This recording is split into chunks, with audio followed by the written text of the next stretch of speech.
ಹಾಂ ಸರ್ ಬನ್ನಿ.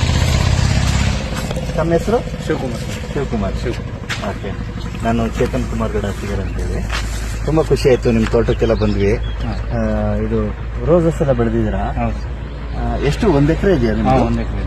ಏನೇನು ಬೆಳಿತೀರಾ ನೀವು? ನಾವು ರೋಜಾ ಗಿಡ ಬೆಳಿತೀರಿ, ಹೂವು, ಬೀನ್ಸು, ಟೊಮೆಟೊ ಎಲ್ಲ ಬೆಳಿತೀವಿ. ಹೌದಾ? 1 ಎಕರೆಲಿ ಎಷ್ಟು ಉತ್ಪಾದನೆ ಮಾಡ್ತೀರಾ ರೋಸಸ್ ಅಲ್ಲಿ? ರೋಜಲ್ಲಿ ಒಂದು 25ರಿಂದ 50 ಸಾವಿರ. ಹೌದಾ? ರೋಸಸ್ ಅಲ್ಲಿ ರೋಜಾ ಪರ್ ಮಂತ್? ಹಾಂ. ಇದು ಬೀನ್ಸು ಕೆಳಗಡೆ ಬೆಳೆ?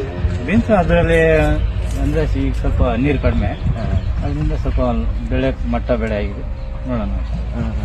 ಮತ್ತೆ ನಿಮ್ಗೆ ಇದು ನೀರಿನ ಸೋರ್ಸಸ್ ಎಲ್ಲ ಹೇಗಿರುತ್ತೆ? ಒಂದು 25 ಅಡಿಯಲ್ಲೇ ನೀರು, ಜೋಕ್ ನೀರು ಬರುತ್ತೆ.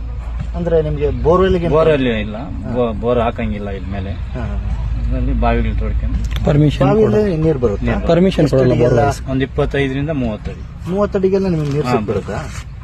ಹೌದಾ? ಇದಕ್ಕೆಲ್ಲ ಡ್ರಿಪ್ ಇರಿಗೇಷನ್ ಮಾಡ್ತೀರಾ? ಅಂದ್ರೆ ಪ್ರತಿ ದಿನಾನು ನೀವು ಅಂದ್ರೆ ಪ್ರತಿದಿನ ನೀರು ಹಾಕ್ತೀರಾ? ನೀರು ಇಲ್ಲ, ಒಂದಿನ ಬಿಟ್ಟು ಒಂದಿನ ಬಿಟ್ಟು ಒಂದಿನ. ಇದಕ್ಕೆ ಗೊಬ್ಬರ ಮತ್ತೆ ಎಲ್ಲ ಗೊಬ್ಬರ, ಔಷಧಿ ಎಲ್ಲ ಹೊಡಿಬೇಕು. ವಾರಕ್ಕೊಂದ್ಸರಿ ಔಷಧಿ ಹೊಡಿಬೇಕು. ಖರ್ಚು ತುಂಬಾ ಬರುತ್ತೆ ಸರ್.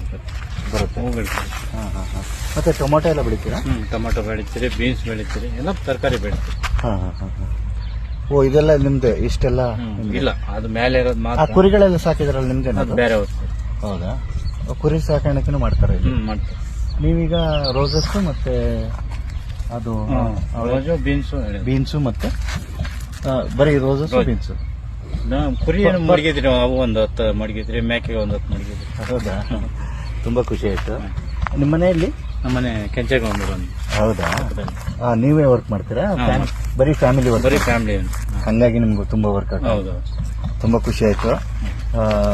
ಒಳ್ಳೇದಾಗ್ಲಿ. ಆಯ್ತು. Thank you so much.